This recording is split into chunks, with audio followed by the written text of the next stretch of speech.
సాయి.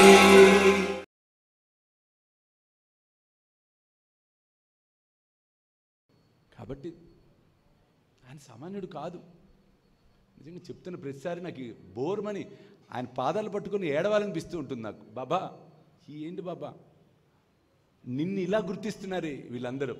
ఒక ఏటీఎం మెషినా బాబా అంటే, ఒక ఏటీఎం మెషినా బాబా అంటే తప్పు. కొన్ని మాటలు వింటే చెలించిపోతూ ఉంటాం. నీకు కష్టమా, బాబా దగ్గర పో, వెంటనే అయిపోతుంది. మొదట్లో అనుకోవచ్చు, 30 ఏళ్ళు వచ్చినా అదే మాట, 40 ఏళ్ళు వచ్చినా అదే మాట, చచ్చేదాకా అదే మాట. అంటే కేవలం మన కోరికలు తీర్చే మెషిన్ ఆయన కాదు, ముమ్మాటికి కాదు. కోరికలు అనేవి కొద్ది శాతమే, అసలు లక్ష్య దిశ వేరు. ఈ ఆత్మ ఈ శరీరాన్ని అధిరోహించింది. ఈ ఆత్మకు అధిరోహించిన రథానికి ఇంద్రియాలు అనేవి 5 గుర్రాలు, మనసు అనేది ఒక కళ్ళెము, బుద్ధి అనేది రథచోదకుడు. ఈ రథచోదకుడు మనల్ని ఆ తండ్రి వైపు నడిపించాలి అంటే ఓం బుద్ధి సిద్ధి ప్రదాయ నమః ఈ నామస్మరణం ఎప్పుడైతే మనం చేస్తామో నిజంగా మన బుద్ధి సక్రమంగా ఉంటుంది, సరైన దిశలో ఉంటుంది, సరైన పందాలో నడిపిస్తుంది, ఆ తండ్రిని చేరుకునేందుకు సహాయపడుతుంది. ఈ సందర్భంగా ఒక అనుభవంతో ముగించబోతున్నాను కార్యక్రమాన్ని. ఇక్కడ జరిగిన అనుభవం బుద్ధి ఆయన వైపు ఎలా నడిపిస్తుందో చూడండి. అది మండు వేసవి. నేను ఇక్కడే శివం రోడ్లోనే మా ఇల్లు. 9ంటికి సేజహారతి ప్రతిరోజు. 8 ఆ రోజు కొంచెం వేరే ఇన్స్టిట్యూట్లో ఎవరో స్టూడెంట్స్తో మాట్లాడి 8:50కి కంజరి వేసుకుని ఇంక పిచ్చోళ్ళలాగా పరిగెడుతున్న ఈ శివం రోడ్లో నన్ను ఎంతోమంది చూసి నవ్విన వాళ్ళు ఉన్నారు. ఏంది పిచ్చోడు 8:45 వేస్తే భుజాన కంజరి అదేదో సంచేసుకొని పరిగెడుతూ ఉంటాడే. ఒకరోజు భారీ వర్షం, ట్రాఫిక్ అంతా జామ్ అయిపోయింది.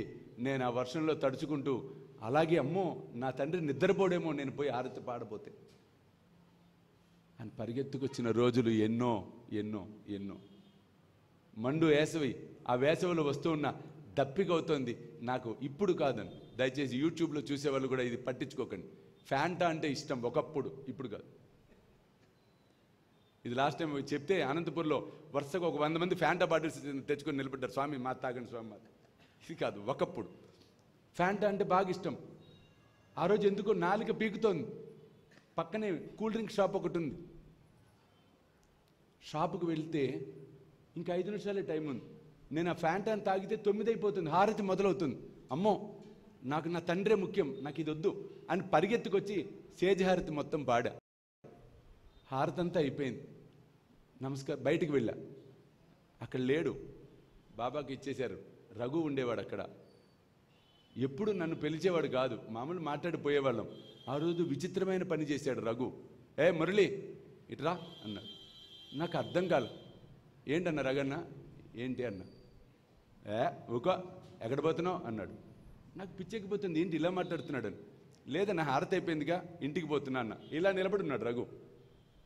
ఒక్కసారి 2 చేతులు ముందుకు తెస్తే 1 లీటర్ ఫ్యాంటా బాటిల్ ఉంది రఘు చేతిలో.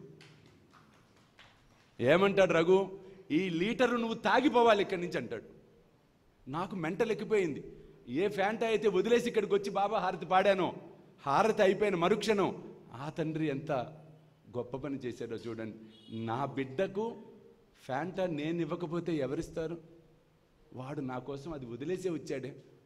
నిజంగా ఆ రోజు మర్చిపోలేను. 1/2 లీటర్ బలవంతంగా తాగించాడు నాతో. అంటే ఈ మాట ఎందుకు చెప్తున్నానంటే ప్రతి క్షణం ప్రతి క్షణం ప్రతి క్షణం నిన్ను నువ్వు మరిచిపోయినా ఆయన నిన్ను మరువడు మరువడు మరువడు.